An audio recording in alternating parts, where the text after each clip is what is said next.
Hello, പത്തരമാറ്റിൻ്റെ ഇന്നത്തെ promo വിശേഷത്തിലേക്ക് ഏവർക്കും സ്വാഗതം.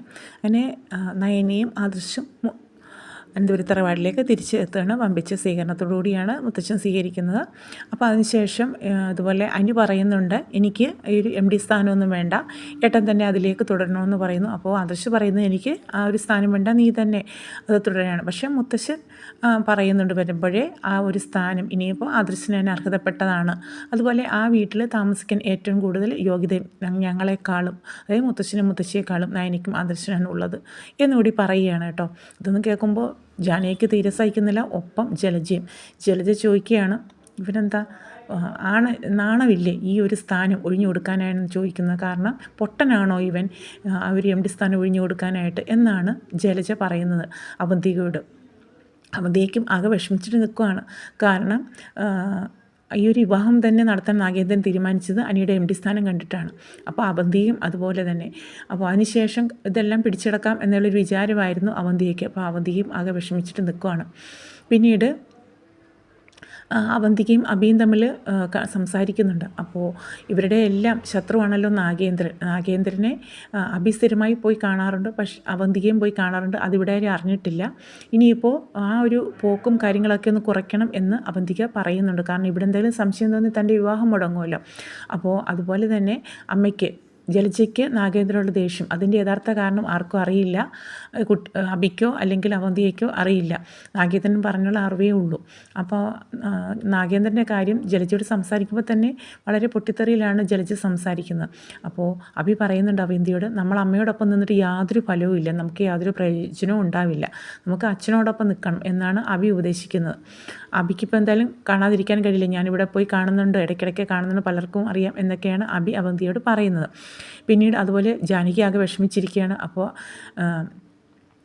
ജയം വന്നിട്ട് ചോദിക്കുന്നുണ്ട്, എന്താണ് നീ ഇങ്ങനെ മാറിയിരിക്കുന്നത്, ഏട്ടന് തന്നെ അറിയാമല്ലോ, ജേട്ടന് തന്നെ അറിയാമല്ലോ കാര്യം എന്താണ്, കാരണം എനിക്ക് ഈ ഒരു കാര്യത്തിൽ, എൻ്റെ മോൻ്റെ കാര്യത്തിൽ MD സ്ഥാനം പോലെ എനിക്ക് വിഷമമുണ്ടെന്ന് പറഞ്ഞു. അപ്പോൾ കുറച്ച് കാര്യങ്ങളൊക്കെ ഓർമ്മപ്പെടുത്തുന്നുണ്ട് ജാനകിയെ ജയം. കാരണം എന്ന് വെച്ച് കഴിഞ്ഞാൽ, നീ വന്ന വീടും സാഹചര്യം, നീ ഒരു സാധാരണ കുടുംബത്തിൽപ്പെട്ട അംഗമായിരുന്നുവെന്നും ഇവിടെ വന്ന ശേഷമാണ് ഇതെല്ലാം കണ്ടതെന്നും ഈ ഒരു വിവാഹം നടക്കാൻ കാരണം എൻ്റെ അച്ഛനും അമ്മയും ആയിരുന്നുവെന്നും നമ്മുടെ ജാതകങ്ങൾ തമ്മിലുള്ള ചേർച്ചയാണ് ഈ ഒരു വിവാഹം അവർ നടത്തിയതെന്നും, അപ്പോൾ ആ ഒരു സാഹചര്യത്തിൽ ജീവിച്ച നിനക്ക് ഇതൊക്കെ കണ്ടാൽ മനസ്സിലാകുമെന്നാണ് ഞാൻ കരുതുന്നത്. അതുപോലെ ഏട്ടത്തിയുടെ കുടുംബവും പശ്ചാത്തലവും ഒക്കെ നിനക്കറിയാവുന്നതാണ്. പക്ഷേ അത്രയും ഹൈ ഫാമിലിയിൽ നിന്ന് വന്ന ആളാണ് ദേവയാനി, എന്നിട്ടും നിന്നെ സ്വീകരിച്ചത് നിൻ്റെ അച്ഛൻ്റെ അമ്മയുടെയും താല്പര്യം കൊണ്ടാണ്. എന്നിട്ട് നീ ഇതിനെക്കുറിച്ചിട്ടൊന്നും അറിയാത്ത മട്ടിൽ സംസാരിക്കുന്നതൊക്കെ കാര്യങ്ങൾ പറഞ്ഞ് മനസ്സിലാക്കുകയാണ് അജയൻ.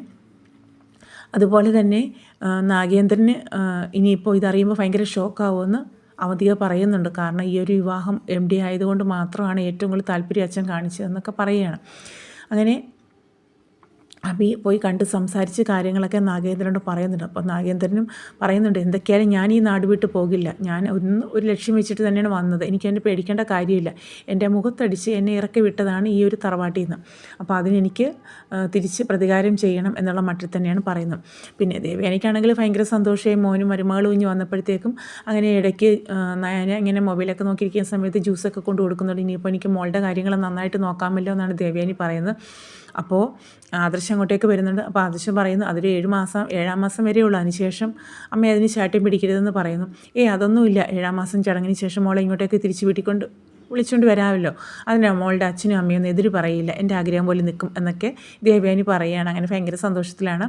അതുപോലെ പൂജാമുറിയിൽ പോയി തൊഴുത് പ്രാർത്ഥിക്കുന്നുണ്ട് ദേവയാനി. ഒപ്പം നയനയും ചെന്ന് തൊഴുത് പ്രാർത്ഥിക്കുകയാണ്. കാരണം അച്ഛനോടുള്ള ദേഷ്യമായിരുന്നെങ്കിൽ അപ്പോൾ അതിൻ്റെ ഇരട്ടി സ്നേഹമായിരിക്കുകയാണ് മുത്തശ്ശനോട്. കാരണം തൻ്റെ മനസ്സറിഞ്ഞ് ഇത്രയും കാര്യങ്ങളൊക്കെ മനസ്സിൽ നിറഞ്ഞിട്ട് മുത്തച്ഛൻ പുറത്ത് കാണിച്ചില്ലല്ലോ. അതുപോലെ ജയനും അജയനും ചോദിക്കുന്നുണ്ട്, അച്ഛൻ ഇത്രയൊക്കെ മനസ്സിൽ കാര്യങ്ങൾ ഒളിപ്പിച്ച് വെച്ചിട്ടും ആൺമക്കളോട് പോലും ആ കാര്യങ്ങൾ തുറന്നു പറഞ്ഞില്ലല്ലോ എന്ന് ചോദിക്കുകയാണ്. അപ്പോൾ മുത്തച്ഛൻ പറയുന്നുണ്ട്, ഓരോ പ്രശ്നങ്ങളും എൻ്റെ മനസ്സിലിങ്ങനെ നിറഞ്ഞു തുളുമ്പുമായിരുന്നു. ആ ഒരു സമയത്തും ഞാനതെല്ലാം ഉള്ളിലൊതുക്കി, കാരണം അവൻ്റെ ഒരു തിരിച്ചുവരവിന് വേണ്ടിയിട്ട്.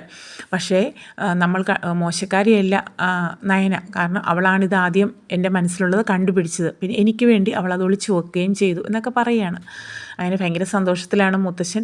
പിന്നെ ജാനകിയോട് മുത്തശ്ശൻ ഇടയ്ക്ക് ചോദിക്കും, നിനക്ക് എന്തെങ്കിലും വിഷമമുണ്ടോ അനി MD സ്ഥാനത്തേക്ക് മാറ്റുന്നില്ല? ഉണ്ടെങ്കിലും പ്രശ്നമൊന്നുമില്ല, അത് മനസ്സിൽ വെച്ചോളാനും പറയുന്നുണ്ട് കേട്ടോ. അപ്പോൾ ഇങ്ങനെ എല്ലാ രീതിയിലും മുത്തശ്ശൻ ഓരോ തിരിച്ചടികൾ കൊടുത്തുകൊണ്ടിരിക്കുകയാണ്.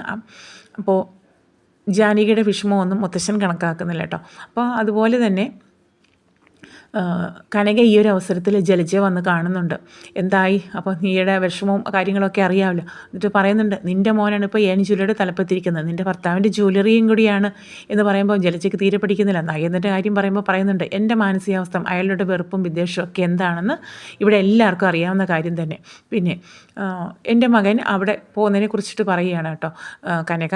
നിൻ്റെ മകനാണല്ലോ ഇപ്പോൾ ഏൺ ജ്വല്ലറി തലപ്പത്ത്, അവനും കൂടി ചേർന്നിട്ടാണ് മൂർത്തീസ് ജ്വല്ലറി താർക്കാൻ വേണ്ടി ഓരോ കാര്യങ്ങൾ ചെയ്ത് കൂട്ടിയത്. എന്നിട്ട് എന്തായി എന്നൊക്കെ പറഞ്ഞിട്ട് ജലജ ചുടിപ്പിക്കാനായിട്ട് കനക ഇങ്ങനെ ഓരോന്ന് പറഞ്ഞുകൊണ്ടിരിക്കുകയാണ് കേട്ടോ. ആ ഒരു സംസാരം നടന്നുകൊണ്ടിരിക്കുമ്പോൾ നയനയും കൂടി അങ്ങോട്ട് വരുന്നുണ്ട്.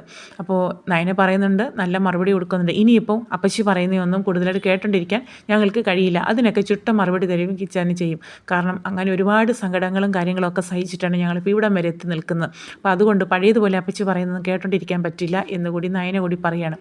അങ്ങനെ ഭയങ്കര ദുഃഖത്തിൽ നിൽക്കുവാണ് ജലജ. അപ്പോൾ അങ്ങനെ ജലജയും കനകയായിട്ടുള്ള ആ ഒരു സംസാരം ഒക്കെ കാണിച്ചുകൊണ്ടാണ് ഇന്നത്തെ ആ ഒരു പ്രൊമോ അവസാനിക്കുന്നത്. അപ്പോൾ ഇതുപോലെയുള്ള പുത്തൻ വിശേഷങ്ങൾക്കായിട്ട് ചാനൽ ഒന്ന് സബ്സ്ക്രൈബ് ചെയ്തും ലൈക്ക് ചെയ്തും സപ്പോർട്ട് ചെയ്യണേ. ഉറപ്പായിട്ടും പത്രമായിട്ട് മിസ് ചെയ്യരുത്. ഇനി നല്ല കിടിലൻ എപ്പിസോഡ് രംഗങ്ങളൊക്കെയാണ് വരാനായിട്ടുള്ളത്. ഉറപ്പായിട്ടും മിസ് ചെയ്യാതെ സപ്പോർട്ട് ചെയ്യുക. ഓക്കെ.